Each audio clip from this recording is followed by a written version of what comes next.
Hi buddies, అందరూ ఎలా ఉన్నారు? శ్రావణ మాసంలో ప్రతి ఒక్క ఆడవాళ్ళకి గుర్తొచ్చేవి వరలక్ష్మి వ్రతం. వరలక్ష్మి వ్రతం కోసం అమ్మవారికి ఏ విధంగా శారీ డ్రాపింగ్ చేయాలో ఈ వీడియోలో చూద్దాం. నేను దీనికోసమని పట్టు శారీని అయితే తీసుకున్నాను. శారీ క్లాత్ అనేది మనం ఫోల్డ్ చేయడానికి కన్వీనియంట్గా ఉండే విధంగా సెలెక్ట్ చేసుకోవాలి. శారీలో 2 కలర్స్ ఉంటే లుక్ అనేది ఇంకా బాగా వస్తుంది. ముందు శారీని అయితే కంప్లీట్గా ఓపెన్ చేసి ఫ్లోర్ మీద నిలువుగా పరుచుకున్నాను. ఇప్పుడు నిలువుగా 2 ఈక్వల్ పార్ట్స్ లాగా అయితే ఫోల్డ్ చేసుకున్నాను. బయట వైపు కాకుండా ఇంకొక వైపు నుండి కుర్చీల కోసమని చిన్న చిన్నగా ఇలా ఫోల్డ్ చేసుకున్నాను. ఈ ఫోల్డింగ్స్ అన్నిటికీ కలిపి సేఫ్టీ పిన్ పెట్టుకుంటున్నాను. సేఫ్టీ పిన్ లేకపోతే క్లిప్స్ అయినా పెట్టుకోండి. ఇదే ప్రాసెస్లో ఇక్కడ నుండి రిమైనింగ్ క్లాత్ శారీ కూడాను ఈ విధంగా ఫోల్డ్ చేసుకొని ఆ కుర్చీలకి కలిపి కొద్ది కుర్చీలు కలిపి సేఫ్టీ పిన్స్ పెట్టుకున్నాను. ఈ విధంగా సపరేట్గా అయితే పిన్స్ అయితే పెట్టుకున్నాను. కుర్చీలు ఎక్కువ వస్తే లుక్ అనేది ఇంకా బాగా వస్తుంది. శారీకి అందం కుర్చీలే కదా, అందుకే కుర్చీలు అనేది ఎక్కువగా వచ్చే విధంగా అయితే ఫోల్డ్ చేసుకోవాలి. ఇప్పుడు ఇంకొక వైపు బయట కుర్చీలు పెట్టుకుంటున్నాను.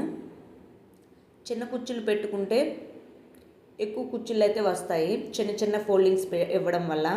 ఈ విధంగా కుర్చీలు పెట్టుకొని ఈక్వల్గా ఉండే విధంగా బయటికి ఎక్స్ట్రా పార్టు కనబడకుండా నీట్గా అడ్జస్ట్ చేసుకొని ఇక్కడైతే పిన్ పెట్టుకున్నాను. చూడండి ఎంత నీట్గా అంత ఈక్వల్గా ఉండే విధంగా అయితే మొత్తం దీన్ని సెట్ చేసుకున్నాను. ఇక్కడ కూడా ఒక పిన్ పెట్టుకుంటున్నాను. ఇలా పిన్స్ పెట్టడం వల్ల మనం పెట్టిన కుర్చీలు అనేవి డిస్టర్బ్ అవ్వవు, మనము హ్యాండిల్ చేసేటప్పుడు జారిపోకుండా ఉంటాయి. ఇవంతా ఇలా సెట్ చేసుకుంటే మనము డ్రాపింగ్ అనేది తొందరగా చేయడానికి మనకి కుదురుతుంది. ఇప్పుడు అమ్మవారి బాడీ కోసమని ఈ విధంగా సెట్ చేస్తున్నాను. ఫస్ట్ స్టూల్ పెట్టుకున్నాను, దాని మీద స్టీల్ డబ్బా పెట్టుకున్నాను. దీనిలోనే రైస్తో ఫిల్ చేసుకున్నాను. అంటే వెయిట్ కోసమని డబ్బా అనేది పక్కకు జరిగిపోకుండా పడిపోకుండా ఉండడం కోసం రైస్తో ఫిల్ చేసుకున్నాను. ఇప్పుడు మనం కుర్చీలు పెట్టుకున్నాం కదా, బయట వైపు కాకుండా ఇంకొక వైపు, అది ఆ మొత్తాన్ని ఈ విధంగా లోపలికి డబ్బా లోపలికి హైట్ అడ్జస్ట్ చేసుకొని మనకి ఎంత హైట్ సరిపోతుందో అంత హైట్ అడ్జస్ట్ చేసుకొని రిమైనింగ్ పార్టు ఆ డబ్బా లోపలికి అయితే పెట్టేసుకున్నాను.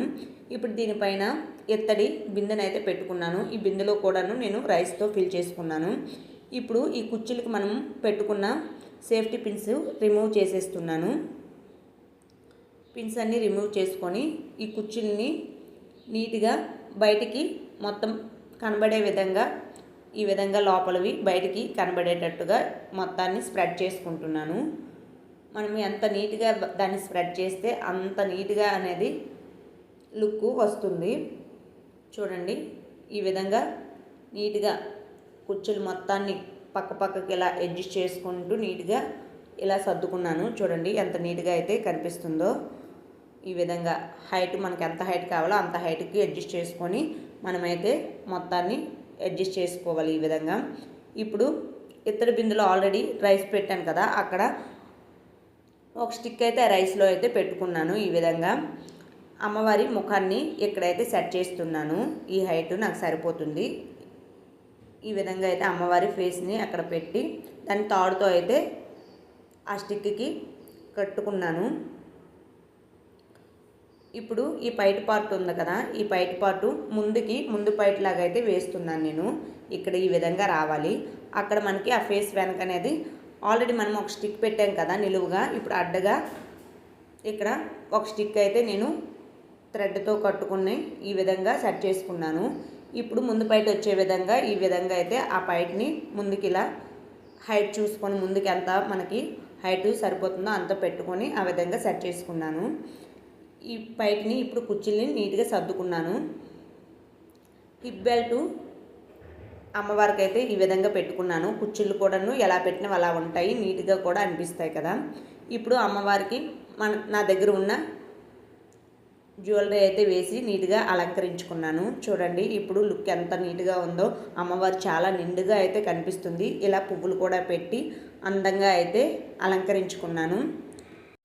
ఇప్పుడు అమ్మవారు ఎంత నిండుగా కనిపిస్తున్నారు. ఈ విధంగా అయితే నేను శారీ డ్రాపింగ్ చేసుకున్నాను.